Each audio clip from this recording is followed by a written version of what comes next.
Good morning, church.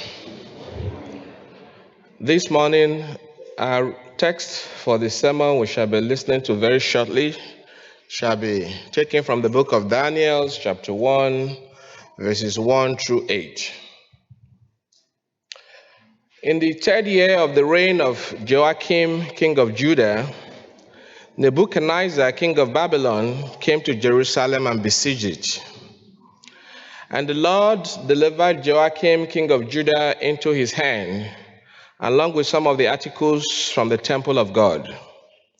These he carried off to the temple of his God in Babylonia and put in the treasure house of his God. Then the king ordered Ashpenaz, chief of his court officials, to bring into the king's service some of the Israelites from the royal family and the nobility, young men without any physical defect, handsome, showing aptitude for every kind of learning, well-informed, quick to understand, and qualified to serve in the king's palace. He was to teach them the language and literature of the Babylonians. The king assigned them a daily amount of food and wine from the king's table. They were to be trained for 3 years. After that, they were to enter the king's service. Among those who were chosen, some from Judah, Daniel, Hananiah, Mishael, and Azariah. The chief official gave them these names. To Daniel, the name Belteshazzar. To Hananiah, Shadrach. To Mishael, Meshach. And to Azariah, Abednego.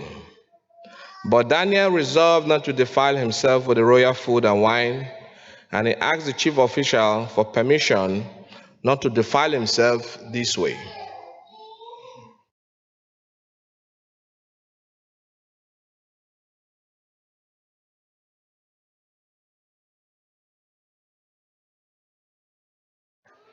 Good morning, church.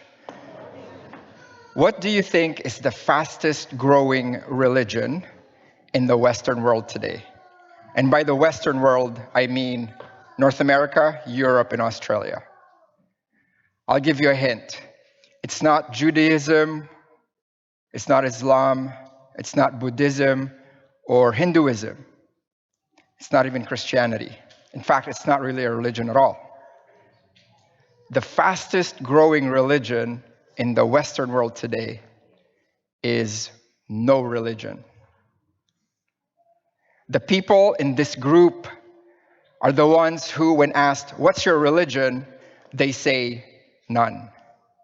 That is why this group of individuals are called the nuns, because they have no religious affiliation whatsoever. And they are the largest growing religion in the West today. In fact, in Europe, the nuns make up 10% of the population. In America, the nuns make up 25% of the population. In Canada, it's 35%, and in Australia, it's 40%. There's 3 interesting things about this group, though. 3 interesting things. Number 1, the majority of the people in this group are young people. They are teenagers and young adults. Number 2, the majority of the people in this group grew up in Christian homes, and they were once professing Christians before they renounced their faith. And finally, what's interesting about this group is that the number 1 thing that they say for the reason that accounts for them leaving their faith is they have doubts about God, about faith, and about religion in general. And these doubts lead them to think and conclude that religion has no place of importance or relevance in their lives today. This group is growing more and more each and every year. And for us as people of God, we want to stem the tide. We want to stop this trend from progressing. And we can do that starting with our own individual selves. Today, we want to reaffirm our need for God. We want to hold on and cling to the faith that we have in God. Because Hebrews 11 verse 6 says, without faith, it is impossible to please God. We need to set aside our doubts so that our faith will grow, because doubt is the opposite of faith. And when we decrease in one, we increase in the other. And when we do that for ourselves as individuals, what's going to happen is we are now ready to help our spouse and our children to do the same. And when our families are growing in that way, then the church will grow in that way. And when the church grows in this way, then we can help our community to stem this tide. We can help our community to lead them closer to Jesus, as is the original design for the church. Now the question is this: how do we do that? How do we set aside our doubts so that we can increase in our faith? How do we, as the people of God, remain faithful and strong in our commitment in our relationship with God in today's world that is increasingly becoming more and more sinful, that is increasingly going against Christianity and the God who created them? Well, this morning we're going to answer that question of how. We're going to look into the life and example of Daniel from the Old Testament, and we're going to see how he actually did it. Because he did it. He remained faithful and committed to his relationship with God in the midst of a pagan world that did not know his God. So this morning we're going to talk about Daniel and our relationship with God. Daniel's example reminds us of the importance and relevance of our faith today. Daniel's example encourages us to grow in our relationship with God. It encourages us to hold fast and firm in our faith, especially as we live in this world that is against Christianity and becoming more and more secular as years go by. This morning, we're going to look at 3 things about Daniel that allowed him to stand firm in a pagan society where God was not respected. We're going to look into Daniel's character, courage, and commitment. And our hope today, and my hope today for all of us, is that we can learn from the example of Daniel so that we too can do what he did. Stand firm and faithful in our relationship with God in this culture of compromise. Let's look at the background story to start with. Daniel lived in the southern kingdom of Judah in around the 6th century BC. That's before Christ, 600 years before Jesus was born, about. During that time, Israel was divided into 2 kingdoms, the northern kingdom and the southern kingdom. 200 years before that, before Daniel lived, the northern kingdom, centered in Samaria, had already fallen under Assyrian rule. The nation of Assyria besieged Israel and took them captive to Assyria. But 200 years later, we would think that the southern kingdom of Judah would have learned from their brothers and sisters up north. They didn't. They did the exact same thing as they did. They forsook the covenant relationship that they had with God. They went after false gods, and they practiced the bad stuff, the sin that their neighboring countries were practicing. So as a consequence, what happened to Judah, what happened to the northern kingdom, happened also to Judah. And we see that in Daniel chapter 1, verse 1. In Daniel chapter 1, verse 1, we're introduced to the king of Babylon.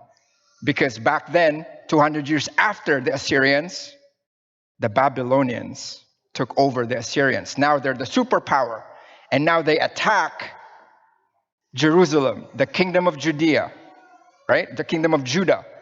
And they besieged Jerusalem. And we see in verse 2 Some of the things that they did as they conquered Jerusalem, they raided the holy temple in Jerusalem, and King Nebuchadnezzar took with him holy articles and treasures that were being kept in the holy temple. He took them, transported them to Babylon, where he's from, and placed them in the treasure house of his God. But here's the thing. One of the things that he did as well, we see in verse 4, is that verses 3 and 4, is that he took with him, like as was the custom of any conquering nation, to the kingdoms that they conquered, they would take with them members of the nobility, of the royal family, to serve them in their kingdom back home. So that's what they had done. They took young Hebrew men who were talented, bright, and healthy, so that as captives to go to Babylon to serve the king there. Okay, and 4 of them, as we saw in the text, was Daniel and his 3 friends, 3 companions, Azariah, Hananiah, and Mishael. Now, let's stop for a sec and take inventory of what we just heard. Okay? This is what's happening. And I want us to put ourselves in Daniel's shoes. What could you be thinking and feeling as you see your countrymen being attacked by an invading force? Imagine that happened to Canada today. What could you be feeling? What could you be feeling as you see your God's temple being desecrated and disrespected by this attacking force? They're looting your temple, your God's temple, and you look around and you see signs of your God to help, and nothing. You don't see anything. God was silent. God was not there, nowhere to be found. And what's much worse, you see your fellow Hebrew people being uprooted from their homes and being transported as captives 2,000 kilometers to Babylon. And that includes you. Now, for many people, this is now the good time to have doubts. This is now a good time to renounce your faith in the God who should have saved you from this. Right? This would be the best time to raise up your hands and go, hey, I am now part of that group that calls themselves the nuns. But not Daniel. Not Daniel. And that's the first lesson that we learn from Daniel, is the strength of his character. The strength of his character. Now, we see what's going on here, right? We see the victorious Babylonians taking over the kingdom of Judah and taking with them exiles to Babylon to serve them as servants and slaves. Now, one of the things that they do very well is they break the character and identity of their captives. Now, character is inside you. It is who you are. It is rooted deeply in how you perceive yourself. It is your moral compass. It's what you do when the going gets tough. That's character. And our character is rooted deeply in who we are, our identity. And we know that Daniel's character is rooted deeply in God, because that's who he is. Now listen to this. The Israelite children were taught early in life who they are, who they were in God. It's part of their identity. And we know this because how the Israelite parents named their children. Here's the example right here. Here's our heroes in our story: Daniel, Hananiah, Mishael, and Azariah. Do you guys see the ending of the names Daniel and Mishael? Ends in El, right? El. That's God. El means the strong one, or God in Hebrew. The plural form of El is Elohim. You guys know this, right? It's God. So Hananiah and Azariah, look at the suffix there, Yah. That is from the first name of God, Yahweh. So knowing those roots, their identities are rooted in God, we see the meanings of these names. Daniel means God is my judge. Hananiah means God is gracious. Mishael means who is like God. And Azariah means God is my help. But the Babylonians knew this, right? The Babylonians are like, okay, I'm going to take you from here to where we live. Your names don't count anymore. It doesn't work here anymore. Kind of like, you guys have met probably some immigrants from different countries to Canada, and they changed their names, right? Because nobody could pronounce their names here. You know what I'm saying? But what's happening here in our story is different. The Babylonians knew that they have to forcefully assimilate and indoctrinate these people into their pagan ways. We see that, I believe, in verses 4-7, where these individuals were to undergo 3 years of training so that they can learn the Babylonian way of life, their literature, their language, and everything. And after that training period, they will serve King Nebuchadnezzar. But these individuals, these leaders in Babylon knew that they need first to break their character by breaking their identity. So they give them new names. And these names that they're giving them are tied in the identity of their own Babylonian gods. To Daniel, they gave the name Belteshazzar, which means Bel is my protector. From God is my judge to Bel is my protector. Hananiah is given the name Shadrach, which means enlightened by Rak, which is their moon god. Mishael was renamed Meshach, means belonging to Shak, which is an equivalent to the goddess Venus. Now, Azariah was given the name Abednego, which meant servant of Nego. We see what's going on here, right? They are being assimilated into that culture. Now, let's put ourselves in Daniel's shoes once again. If there is a time to doubt, this is that time, right? What could be going through Daniel's mind? Daniel could be thinking, you know what? God, since you allowed me to be taken captive from my home in Jerusalem to Babylon, a pagan place, a pagan country, I'm done.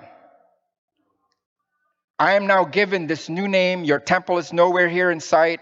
My parents are here. My heritage is here. You know what? I am just going to embrace the new identity that they have given me here in Babylon.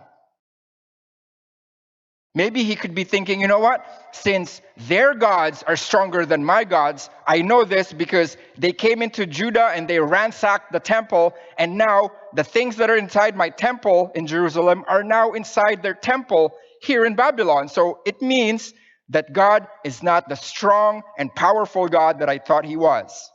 So I'm done with you, God.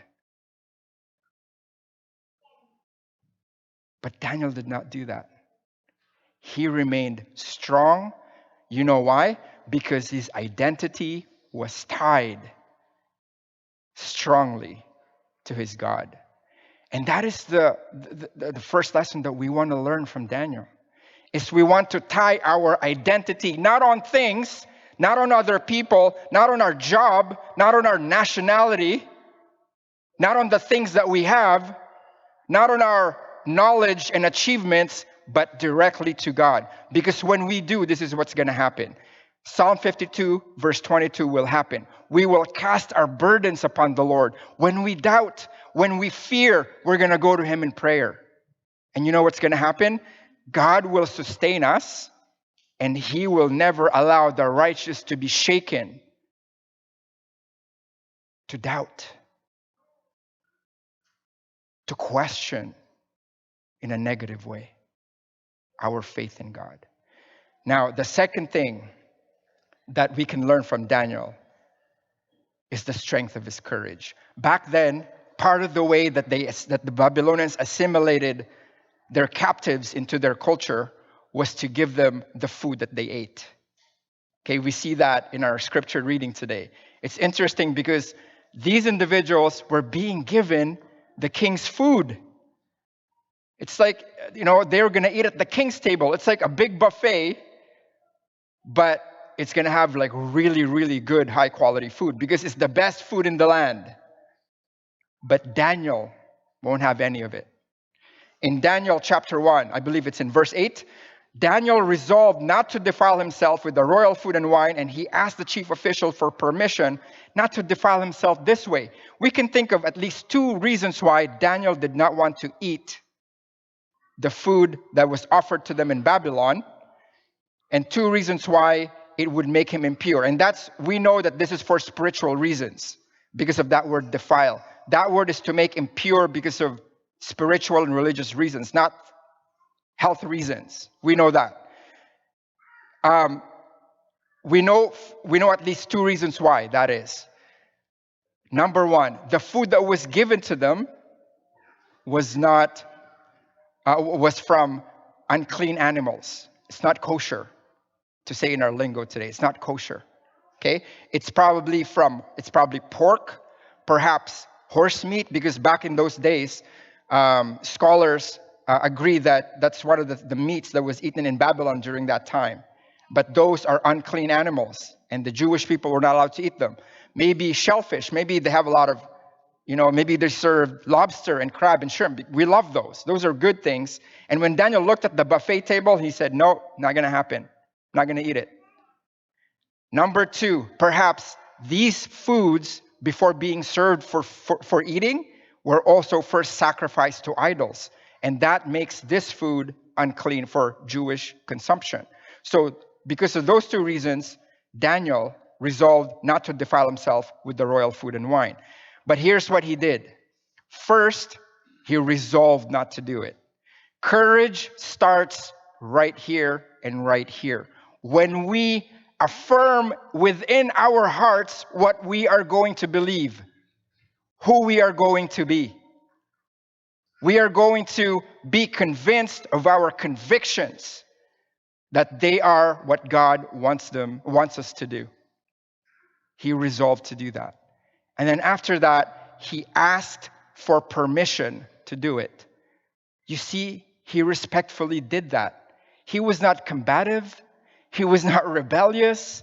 He was not loud and obnoxious. He did not set up or stage a hunger strike. He did not rebel. He asked the chief official for permission to do it. And we know from that account that the chief official said in response to this, I don't know about that, Daniel. I like you and all, but if you do not eat the best food in the land, that is the king's food, you're not going to be as healthy as the others. And you know who's going to get in trouble? I'm going to get in trouble, the chief official says. But here is the ultimate demonstration of Daniel's courage. He allowed his faith to be tested. Look what he said next. In Daniel 1:12-13, please test your servants for 10 days. Give us nothing but vegetables to eat and water to drink. Then compare your appearance with that of the young men who eat the royal food, and treat your servants in accordance with what you see. You see what he did there? He allowed his faith to be tested. Said, okay, what if we do this? Okay, God, you told me to eat only clean animals, not unclean food, and not food sacrificed to the idols.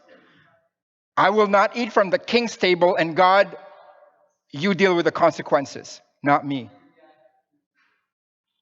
You're in charge of the consequences, not me. I am just doing what you want me to do. Do you see the character and the courage of Daniel displayed here?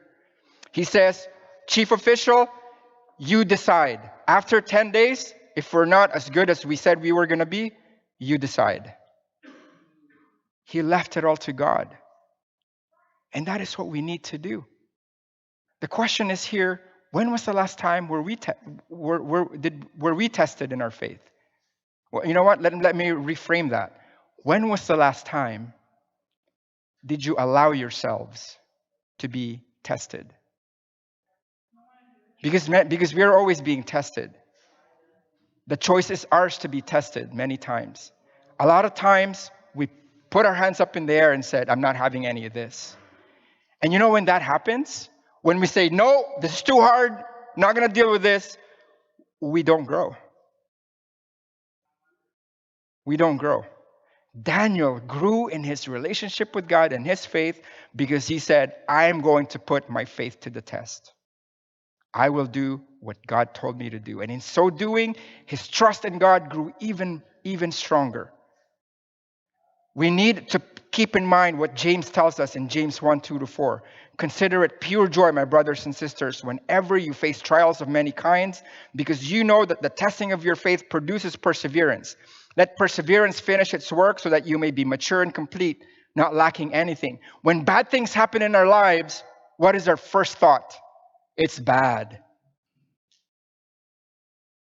I won't have any of this. But James says, count it pure joy. Because God is testing us.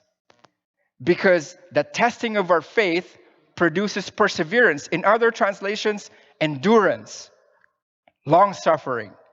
And it's this endurance when we're actually going through the hard stuff. It's like wanting to have six-pack abs, but not wanting to actually do the work. We just want to buy the contraptions that go like this. So look, I'm getting abs and I can do this while watching TV. Not going to work. It's the same thing with our faith. We want to be mature. You see, we want to be mature. We need to go through this. We need to go through this. We need to endure and persevere. Because without this, there will not be any growing happening. Only complaining, only being obnoxious, only being loud, and only being annoying, really. We're not growing. Finally, Daniel teaches us about commitment in his example. You know, in the book of Daniel, there's a lot of times when Daniel and his companions' faith were put to the test. An example of that is, this in Daniel 3, when King Nebuchadnezzar erected for himself and for his people this ginormous golden idol, 90 feet high and 9 foot wide. 90 feet, that's like an 8-story building. And can you imagine the amount of gold that you needed for that kind of statue? What he did was he also made a soundtrack that went with that idol. Every time there's this music, special music that's tied to this idol, he expected everybody to kneel down and worship this idol. But Daniel and his friends were not going to have any of that. This is what they said. Daniel 3:16-18. They didn't do it. And long story short, they got in trouble, right? And the punishment was to be put in a blazing den of fire. Okay? Shadrach, Meshach, and Abednego replied to King Nebuchadnezzar and said, we do not need to defend ourselves before you in this matter. You see that? We don't need to explain ourselves. We don't need to yell at you. I don't need to post it on my social media.